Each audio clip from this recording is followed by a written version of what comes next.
married at 13, 4 kids, divorced 18 hours ago, and baby Remy Ma pulled up with the receipts, the dates, and the math, and she was not playing. Claressa Shields thought she was going to shut Remy down. Instead, she opened up a whole can of worms. Stick around because this one gets messy fast. Welcome to Shella. You are watching Shella Elite. We don't spread rumors, baby. We read receipts. Now, before we get into it, quick disclaimer, everything today is based on publicly available information.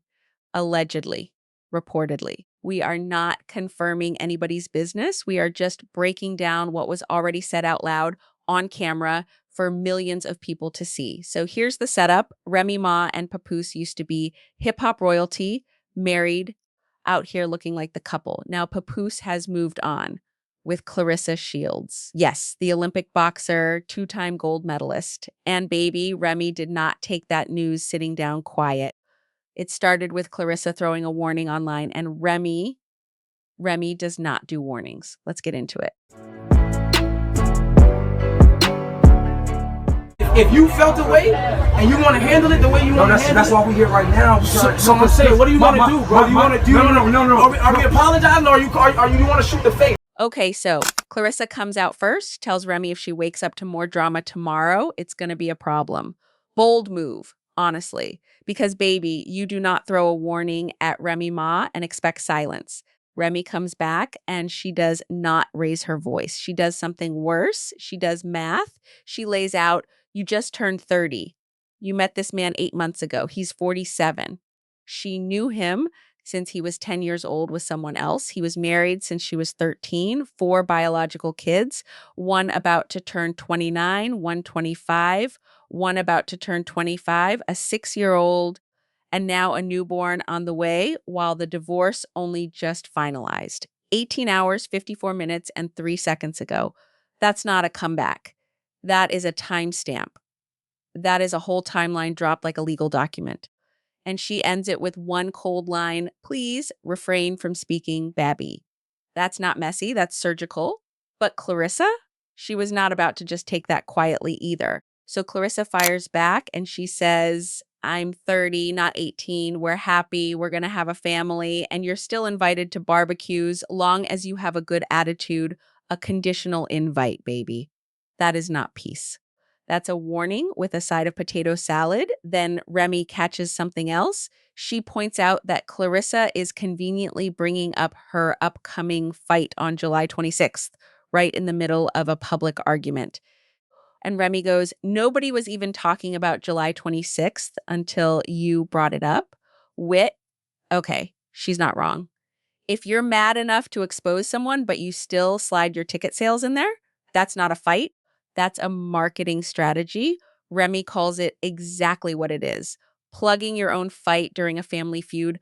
That's when things stop being about Poos and start being about something a whole lot messier. Back with a female with my daughter on the bed. I slipped out of the bed with him after he was trying to get something, denied him.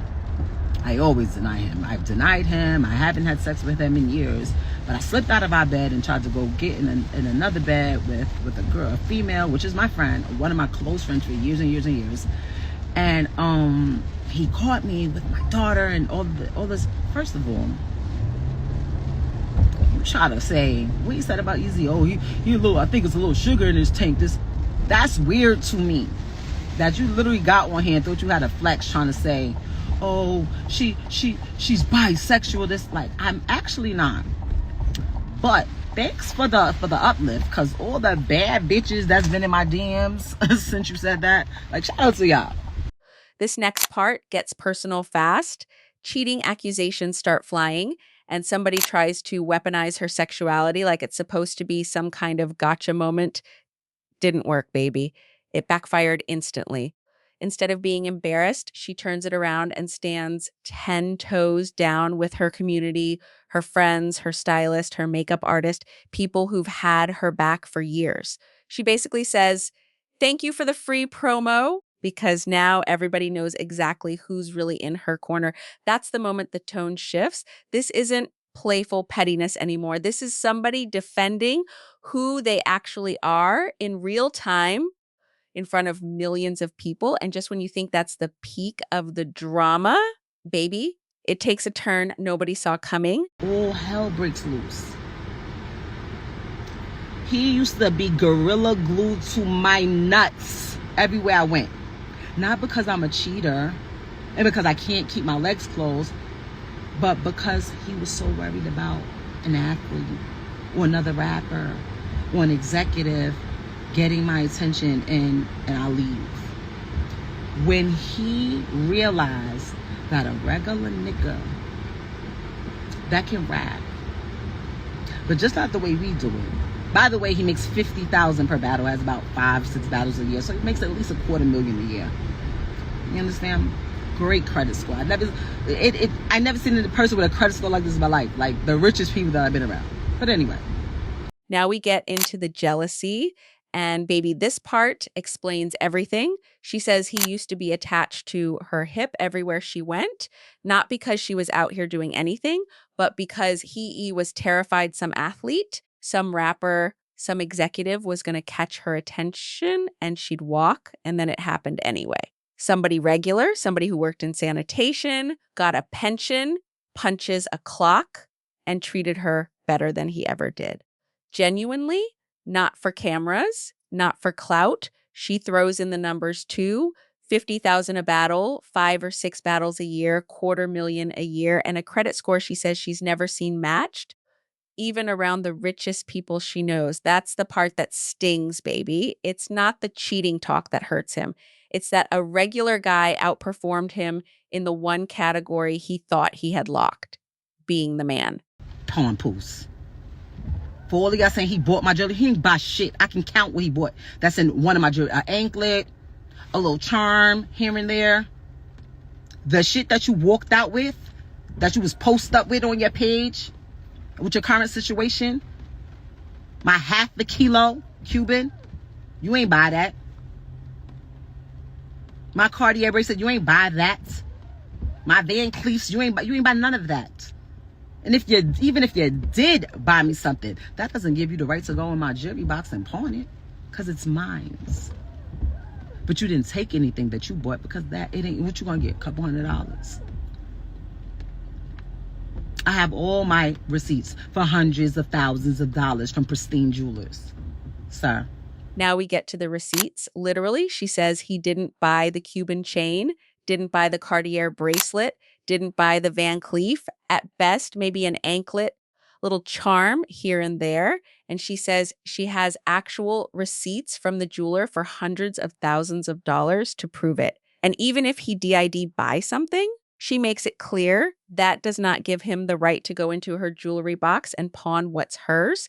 This is peak pettiness, baby. And honestly, it's kind of iconic. Nothing hits harder in a breakup than somebody pulling out actual paperwork mid-argument. Oh, yeah, I'm moving around with my current come up publicly. And you did the same thing to me. I just had to deal with it in private. People don't know what I had to deal with. You're the weird one. You're the one that kept blackmailing me and threatening me to release sex tapes of me. Y'all keep saying, oh, she was parading around with this guy. I ain't never do that. Never. Y'all may see me standing with somebody. Y'all may have seen me at my battle league where people was talking crazy about me. People who have had conversations with Papoose, who was feeding them information. And then it gets even heavier. She accuses him of being the one who was actually doing the threatening, blackmailing her, dangling the threat of releasing private tapes to keep her in line. She flat out denies ever parading anybody around publicly, says whatever people saw was at her own events, her own battle league, while people close to him were allegedly feeding information behind her back to keep the narrative against her going. Baby, when the accusations start flipping like that, blackmail, threats, private footage, that's not a breakup anymore. That's a full exposure. So let's recap, baby. Remy dropped the full timeline on Claressa with receipts and dates. Claressa clapped back with a conditional invite and got caught plugging her own fight. Then it turned into a defense of who she really is, jealousy over her come up, a jewelry war with actual receipts, and blackmail accusations nobody expected. Team Remy or Team Claressa? Who actually won this one? Drop your team in the comments. And be honest, do you think Papoose is the real problem in all of this? Or is everybody just distracted by the two women going at each other? Drop it below. I read every single comment and I will respond. Make sure you like, subscribe, and share this before you go. I'm Shella.